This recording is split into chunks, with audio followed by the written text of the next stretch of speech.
Ата-ана Алланың махаббатының жұрнағы, дәнелі. Сізбенен біз қол аяқсыз бейшара болып туылдық. Осы дүниеге келген кезімізде өзіміздің киімімізді кие алмайтын пір жалаңаш едік. Қолымызда мүлік те жоқ, дүние де жоқ. Тамағымызды жей алмайтын қауқарсыз біреу едік.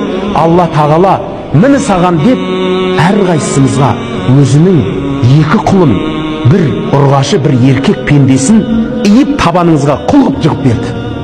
Сенің табаныңа кірген тікен менің маңдайыма кірсін деп, сіз қаңғырып далада жүрсеңіз, сіздің тілеуіңізді тілеп, сіз қуансаңыз, сізбенен шаттанып, өзі ішпесе ішпей, жемесе жемей, сіздің бақытыңызды өзінің бақыты санап, сіздің маңдайыңызға бір қаяу түссе, өмір түңіліп, қап-қараңғы қара түнектің ішінде қалғандай қайғырып, жүрегі қарс ұрып, қақ-қақ айырылып отырған ата мен ананың махаббаты Алланың сіз бен бізге деген махаббатының бір кішкене